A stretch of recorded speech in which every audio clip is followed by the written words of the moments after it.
If there's any one thing wrestling fans love to scoff at more than anything else from people who don't actually watch the product, it's being asked, hey, you know that stuff isn't real, right? Oh, if only they knew the true shenanigans that ensue, because while on almost every good night, professional wrestling is a cohesive choreography between two performers, almost akin to a highly physical dance routine, every now and then, the professionalism of wrestling goes out the window, and the dance partners throw each other out of the window. Here's 10 times pro wrestling matches got a little too real. Number 10, Chris Jericho and Shane McMahon. Thank God for the Triple H Renaissance era, because before Trips took the creative helm, it had been pretty much since the latter days of 2016 that the company really felt rejuvenated. SmackDown Live, post-draft specifically, but when you took the best of both brands and clashed them against one another at that year's Survivor Series, people really understood just how good we had it. AJ Styles, Bray Wyatt, rest in peace, Randy Orton, Dean Ambrose, Braun Strowman, Seth Rollins, Roman Reigns actually getting good reactions, Kevin Owens. This match is stacked, and I've left one name off of each team, as Raw also had the big star power of List-era Chris Jericho, and SmackDown Live had James Ellsworth, and also the punching power of Shane McMahon. You think I'm kidding, as McMahon's punches have often been ridiculed for looking ridiculous, which they do, but just because they look bad doesn't mean they're not really connecting, as after Jericho took a few too many legitimate shots to the head, he responded with a legitimate drop kick to the head off the top rope, telling Shane to, in his own words, slow the fuck down. Number 9, Charlotte and Nia Jax. Dude, what the f*** was this? Charlotte and Nia Jax had a match back in 2021 that culminated in one of the most bizarre final moments of almost any match I think I've ever seen. Basically, Nia hits a very rough-looking Samoan drop on Charlotte. Flair responds with an unsold chop before she just straight up slaps Nia Jax. Verbal sparring begins, physical sparring continues, both women are now taunting and slap pushing each other multiple times. Looks like Charlotte tries continuing the match's momentum a few times, while Jax either just stands there or attempts another Samoan drop. Fair play to Charlotte, I wouldn't want to be taking a second one of those either if I don't know what's going on and there's no chemistry or cohesion. And then after some lewd taunting from the Queen, Jax eventually gets Flair up for a sort of choke slam powerbomb mix that does not look safe and gets the victory. Yeah, man, I don't know. It's a rare instance where I actually wish Total Divas was still around and we could get an explanation. What the fuck was this match? Number 8, Perry Saturn and Mike Bell. Oh, poor Mike Bell. Here's one of those entries that's just a little bit uncomfortable. On one of those side shows like WWE Heat or WWE Jacked or WWE Muscly Weekend with the Boys, Perry Saturn was wrestling an enhancement talent named Mike Bell. Squash matches like these can be great exposure and experience for relatively inexperienced wrestlers to get a feel for WWE and wrestling in front of larger crowds or just for TV in general. Shout out to Ricky, Kevin Owens' boy. The downside is that they're often less experienced and you may be prone to, a couple more mistakes than usual. It happens, and it happened when Bell botched a move and Perry Saturn lost his damn mind, legitimately beating the hell out of the Bell just so badly during it wasn't even really a matchup anymore. His push was derailed, and instead he was forced into an on-screen relationship with a mop. Perry Saturn dated a mop.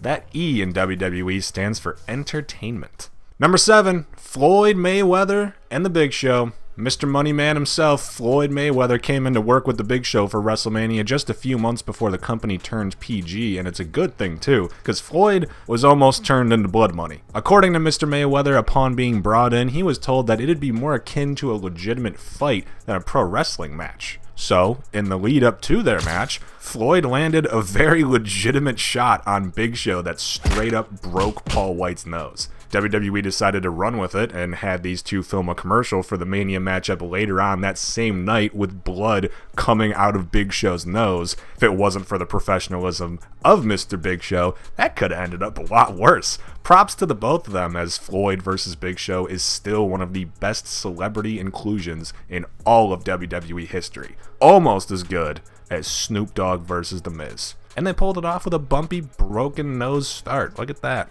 Number 6, Kurt Angle and Daniel Puder. Are you tough enough to be a part of the WWE? That's the question that WWE themselves started asking wrestlers in the making back in the mid-2000s, trying to find the next big sensation in the sport. You know, shortly after absorbing WCW and ECW both and having the largest roster in professional wrestling history, naturally, they thought to themselves, you know what? Let's make it even bigger. Well, good thing they did, because Tough Enough did give us outstanding names such as the aforementioned Miz, who would go on to lose to Snoop Dogg at WrestleMania, Ryback, Velveteen Dream.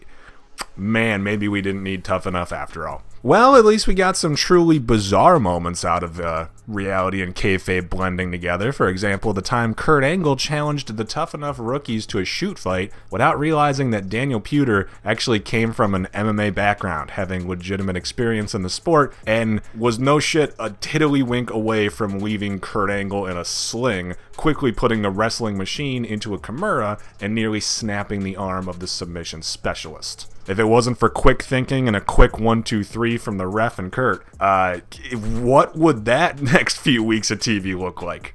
Number 5, Brock Lesnar and Braun Strowman in a triple threat match also featuring the big red mare of Johnny Knox Countyville. Brock Lesnar and Braun Strowman continued their on and off again feud of annoyance for many fans, as Lesnar, alongside trying to force babyface Roman's existence at the top of the card, pretty much derailed all momentum Braun had in trying to become the top star of the company. Rest in peace, the 2017 Braun Strowman era truly could have been something special. Him versus Samoa Joe for the world title. We were so close. During this Royal Rumble triple threat matchup, Braun lets a knee fly a little too close to the sun.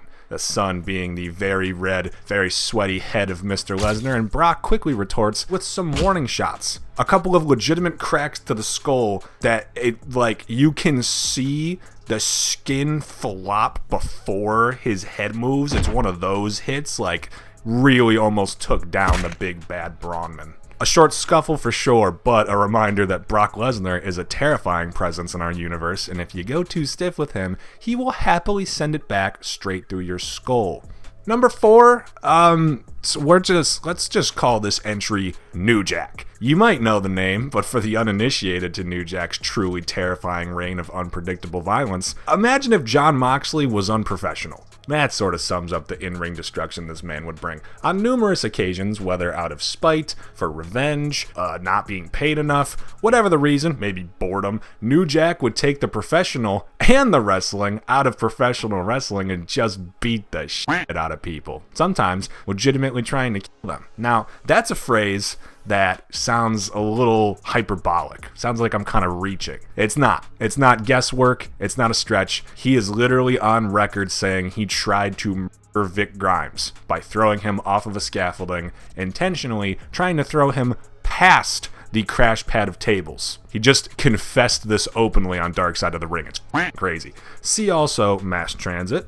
See also Gypsy Joe. See also Hunter Red. See also a psychiatrist afterwards for your own mental health when you've heard too many things about New Jack. Number 3, Sexy Star and Rosemary, and continuing on with people just being straight up assholes. Sexy Star might not have wanted to kill anyone, but she sure did go all out for an injury. In Mexico's biggest promotion, AAA, they have their own version of WrestleMania. It's called Triple Mania, go figure. And a few years back, one Sexy Star found herself blacklisted from professional wrestling for an incident during said event. In a moment that made it clear just how impossible it can be to distinguish a real armbar from a kayfabe version, Sexy Star legit snapped the arm of her opponent Rosemary after the match. Abhorrent behavior. Goodbye from professional wrestling. Number 2, the APA destroy Public Enemy. Public Enemy were a beloved tag team from ECW consisting of Johnny Grunge and Rocco Rock, who after a good few years in the land of soon-to-be Extreme had a tryout with the then WWF, but they decided to venture off toward WCW instead of accepting and signing on board with the WWF on the contract they were offered. Whether it was this moment of perceived disrespect or the supposed we own this place mentality that Grunge and Rock walked back into the WWF with when they did sign for 1999, someone high up in the Fed decided these kids need to be taught a lesson, and naturally, they got paired up against Bradshaw and Farouk of the APA to, hand them their served raw, and quickly after were ousted from the company. And number 1, screw it, JBL batters the Blue Meanie. Yeah, you know, I was gone for so long, I gotta rep the classics, and what better segue from Bradshaw beating up ECW wrestlers